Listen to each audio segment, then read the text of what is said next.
Magandang tanghali mga bata. Magandang tanghali po, Teacher. Tumayo naman para sa isang kanilang Pepe, bago mo po, pakitampon muna ang mga kalat nasa ilalim na inyong mga upuan. Maaari na kayo po. Sige, nagagalakot at walang liban sa ating klase ngayong araw na ito.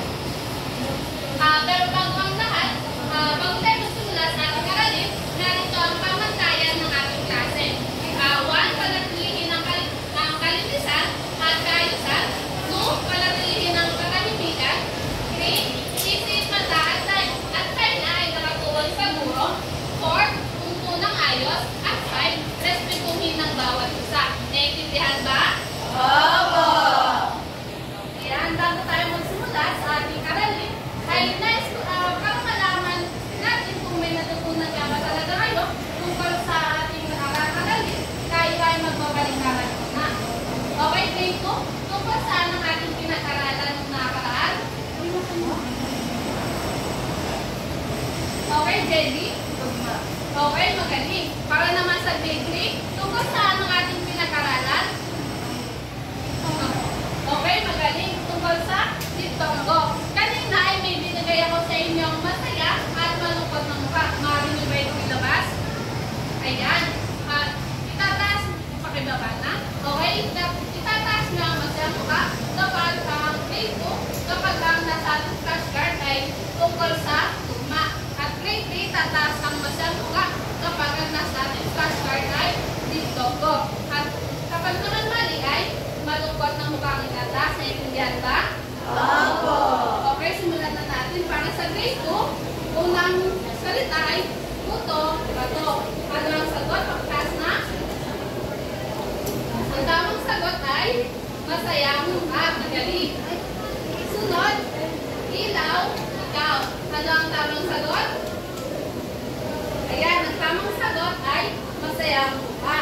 At ang last, pagong, mabagal. Pakitaas na ang sagot.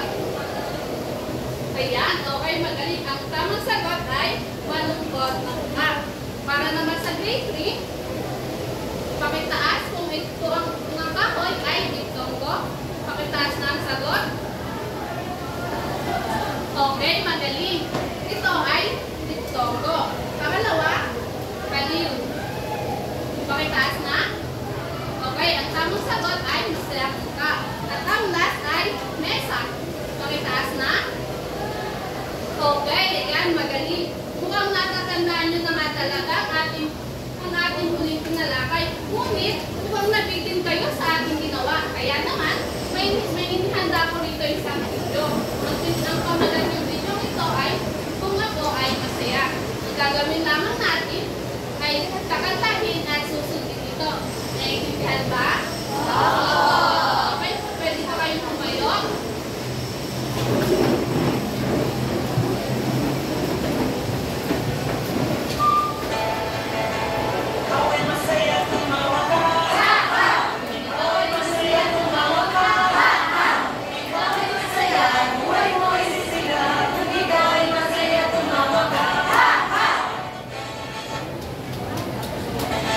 Ikaw ay mas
tawagin si Mariela.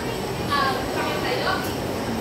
Para gumanap bilang sa lalaki at Selly naman sa babae. At ang mga natira ay magbabasa ng tahimik. Naintindihan ba?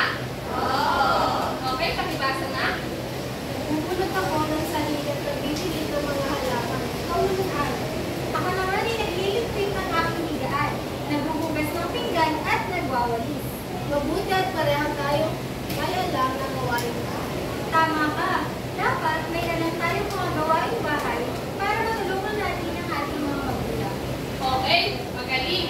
Ano ang may salungguhit sa pinag-usapan ng dalawang magkaibigan? Nagbubutot ko. Ayan, nagpupunod. Sino pa? Summer? Nagdidilig, magaling. Okay, nagliligpit. Ano naman ang sinasabi ng mga salitang ito? Okay, Summer? Okay. Ito ay kilos o tinatawag din natin pandiwa. Maaari niyo bang basahin lahat?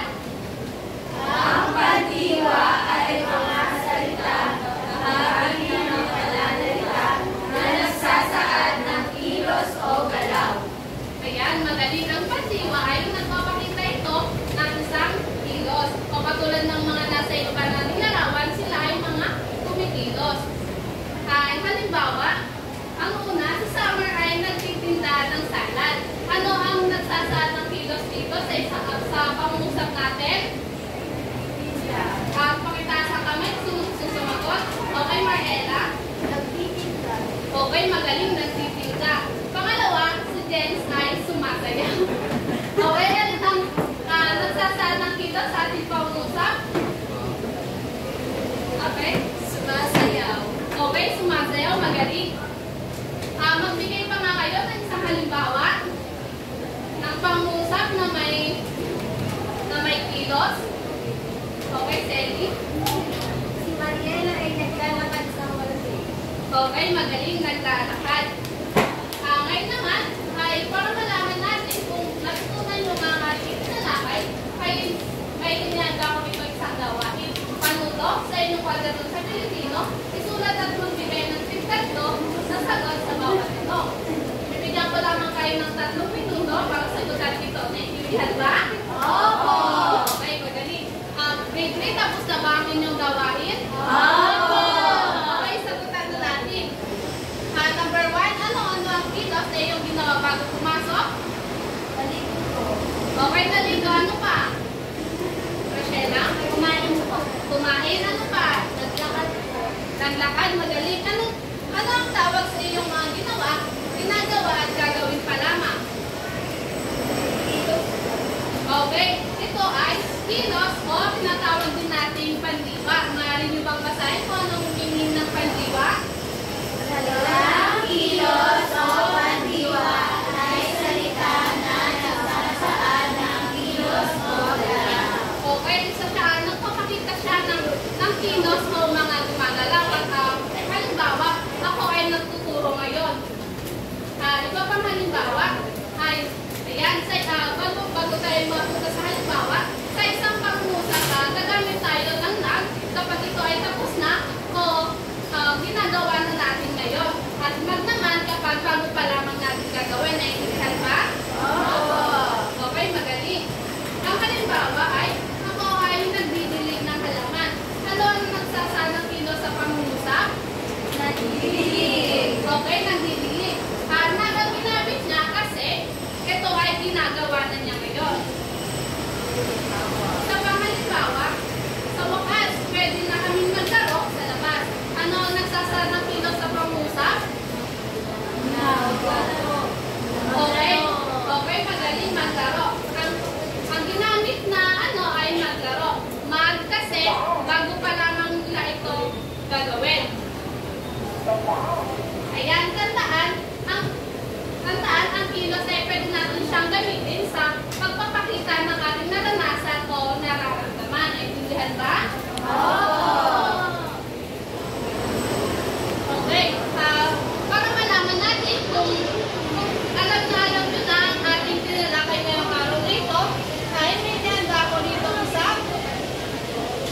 gawain. Panuto, isulat sa inyong kwaderno ang titik ng tamang sagot. At mamaya ay tsatsagan natin ito. Bigyan ko lamang kayo ng 3 minuto para sagutan ito. Naintindihan ba? Oo! Okay, grade 3. Tapos naman sa inyong gawain? Opo! Grade 2. Number 1, ano ang mga kilos o pandiwan na iyong ginagawa sa paaralan? Okay, Telly? Nagsusulat? Ano pa? Summer? Summer virtuhan, no? Mariela? Nagbabasa po. Nagbabasa, magaling. Number 2, ano ang mga kilos na iyong ginagawa sa tahanan? Nagwawalis, magaling. Naghuhugas, ayan. Pangatlo, ano ang mga kilos o pandiwan na iyong ginagawa sa pamayanan? Okay, Summer? Nagwawalis, wow, masipag pa. Ayan, para malaman natin na lubusan, kung alam na talaga, pati sa lalakay, ay meron pa ako dito inhanda isang gawain. Panuto, salungukitan ng mga salitang nagsasal ng kilos o galaw, at yakto ito mamaya sa unahan pagtawag ng guro. Naintindihan ba? Opo! Okay, bigyan ko lamang kayo ng 3 minuto para sagutan ito. Okay, grade 3, tapos na ba? Opo! Okay, sagutan na natin. Number 1, ako ay vlog ng ngipin tuwing pagtapos ng vlog. Ano ang tamang sagot? Okay, magaling. Nagsisipilyo at kumain. Pangalawa, ano ang tamang sagot? Nagsasayaw ako kapag may tugtog at kumatakbo kapag ako ay hinahabol. Magaling. Pangatlo, ano ang inyong sagot? Tingnan natin, tuwing pagtapos maglaro, umiinom ako at yun ang uhaw ako. Kaya, umiinom ako ng tubig. Ayan, magaling. At pang-apat, ano ang inyong sagot? Pagkatapos ko maligo, nagbibihis ako ng malinis na damit. Magaling. At ang panghuli naman, tingnan nga natin kung tama. Nagsusulat ako sa aking kwaderno habang nagbabasa ng aking aklat. Ayan, magaling. Mukhang alam nyo na nga talaga ang ating itinalakay ngayong araw na ito. Para naman sa inyong pangkatang gawain, ito ang pangkat 1 at pangkat 2. Nariyan na sa brown envelope ang inyong lahat ng kailangan. Bibigyan ko lang kayo ng 5 minuto para gawin ito. Pero bago ang lahat, ano ang pamantayan natin sa paggawa ng pangkatang gawain? Pakibasa na kung ano ang mga nasa ating PowerPoint. Ano ang grupo? Gawing maayos ang pakikisama. R. Respetuhin ang bawat isa. U. Unawain ang gawain. T. Pakiusap, makipagtulungan. O. Obey o sundin ang leader. Okay, magaling. At narito naman ang rubrics para maging gabay sa inyong paggawa. Mabibigyan kayo ng 1 hanggang 5 puntos. Naintindihan ba? Oo! Okay, bibigyan ko lang kayo ng 5 minuto para tapusin ito.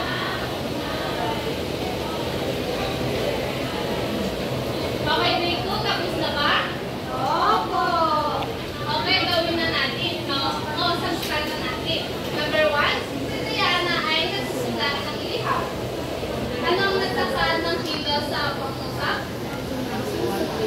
At gawin ito. Nagsusulat ng ilihaw. Ayan, magaling. Erika ay kumakanta ng paborito ng awitin. Okay, Summer?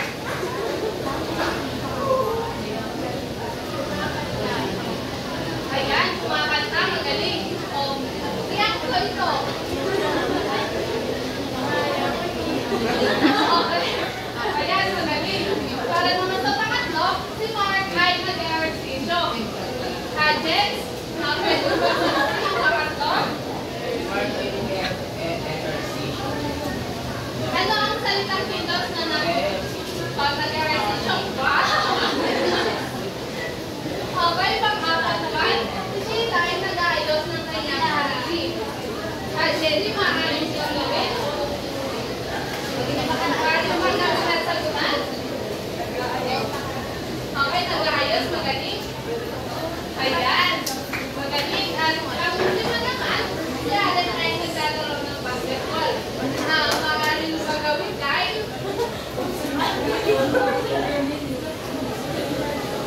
Ayan, ang salita ng Diyos ay naglalaro. Ayan, para naman sa inyong pagkatang gawain,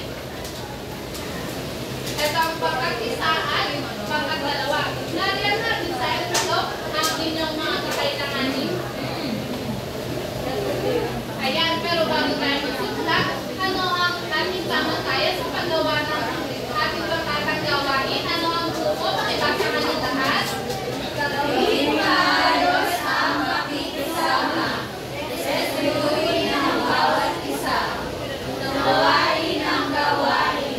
Nakiusap, magkatulungan. Obey o sundin ang leader. Okay, magaling. At narito naman ang ating rubrics para din kami sabay sa inyong paggawa. Mabibigyan kayo mamaya ng isa hanggang 5 puntos. Naiintindihan ba? Opo. Ayan, bibigyan ko lang kayo ng 5 minuto para tapusin ito. Maaari nyo na to. Okay, grade 3, tapos na ba sa pangkatang gawain? Opo. Okay, pangkat isa? Pakiulat na? Ayan, magaling. Bigyan nga natin sila ng 5 bagsak. Okay, magaling. Pangkat dalawa naman. Ayan, very good. Para sa pangkat dalawa, bigyan din natin sila ng 5 bagsak. Ayan, at ang kanilang score ay 5 dahil lubos naman na nila itong natupad ng gawain ng maayos at walang pagkukulang. Para sa inyo, para malaman natin kung ang ating tinalakay ngayong araw na ito ay naiintindihan nyo ng lubusan, tayo ay magkakaroon ng isang pagsusulit. Okay, bibigyan ko lang kayo ng 3 minuto para tapusin ito. Okay, grade 3, tapos na grade 2, tapos na ba ang inyong pangkatang gawain? Okay, pangkat isa, maaari nyo ng binulat. Ayan, magaling. Bigyan na natin ang pangkat isa ng very good clap. Go! 1, 2, 3, very good. Ayan, pangkat dalawa, ulat na. Ayan, magaling. Bigyan na natin sila ng 5 palakpak. Ayan, magaling. Bibigyan ko din ng 5 puntos ang bawat pangkat dahil nagawa naman nila ito ng maayos at walang pagkulang. Dahil dyan, kayo ay magkakaroon ng isang pagsulit para malaman natin kung nungkusan nyo na talaga alam ang ating buong tinalakay. Bigyan ko lamang kayo ng 3 minuto para tapusin ito.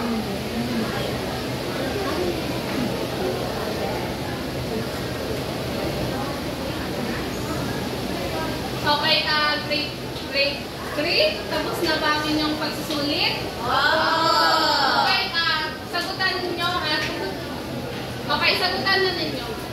Ay, check out, rather. Number 1, ayan, 2, 3, 4, 5. Sino ang naka-5? 4, 3, 2, 1. Ayan, magaling, mukhang alam nyo na nga talaga ang ating itinalakay.